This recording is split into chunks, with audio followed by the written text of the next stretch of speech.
Today is a day of self-care. I haven't been taking care of myself as best I could, but I've been doing a lot of that and reviewing what I've done, trying to see where I stand, and realize that I have been released from a lot of challenges that I have had to deal with. Just tonight, I was reminded that I felt like I had shackles, and I'm not talking physical shackles. I'm talking shackles of a different format. Um,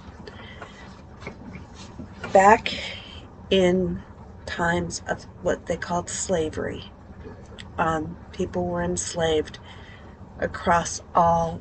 I mean, slavery was common. Nowadays, we still have slavery, but the name has been changed, and I was put into human trafficking and arranged marriage, and not exactly in that order. But when I was gotten out of it, I ended up 3 days being homeless. And after that, I was able to get a new lease on life.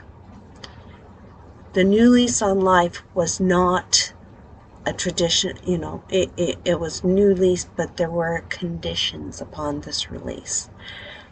Back in the day, there would be conditions upon the release of someone in slavery. In some cases, there would be a contract. They would have to buy their freedom. And in my particular case, there was kind of a contract that I was ordered to pay to, and if I paid that contract, then I didn't end up in jail. And yes, I had a bench warrant out for my arrest once, and it still is on my record, can be found on records at any time. It's no longer valid. I mean, the situation is gone, but it was there. And I've been working on this challenge thing, trying to figure out exactly how I come forward. And I just felt the need to share this.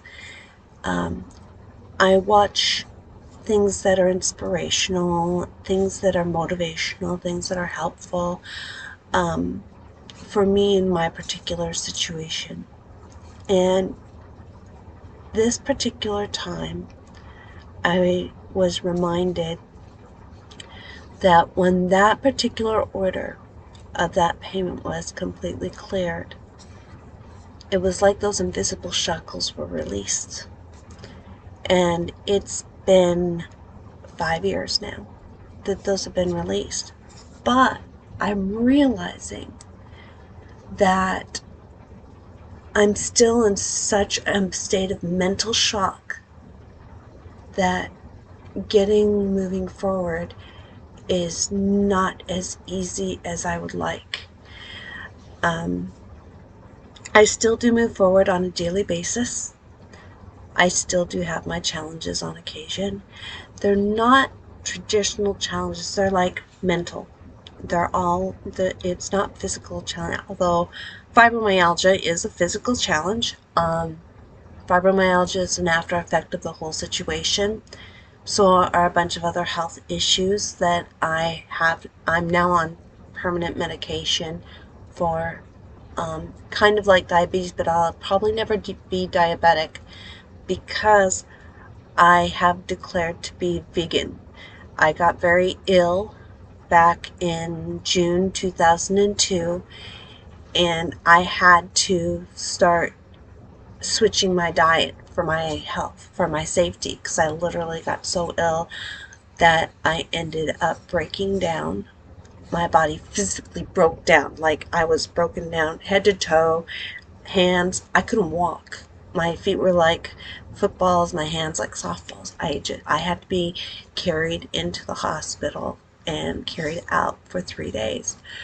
And I had to figure it out. So the end result, I ended up being vegan from the whole process. In the caveat from that is that my doctor has stated because of my choosing vegan, I probably saved my life because 90% of my family is diabetic.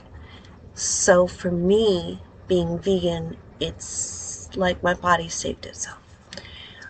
So I'm vegan, not by choice.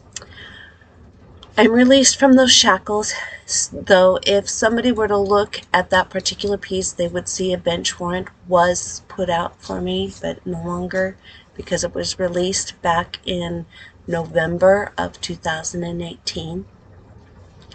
And yeah, so now I am working to move forward, and I share this in greater depth because it helped, the process helped me with my faith, with my hope, and with love, and growing them, and it helped to strengthen me.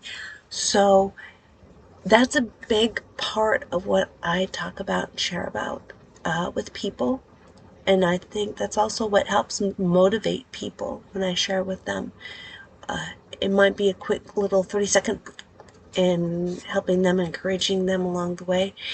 It's just what I do. I'm all natural about it. So that's something that really hit me today, is to share a little bit about me, who I am, my background, in a very brief, succinct point. So we shall see tomorrow.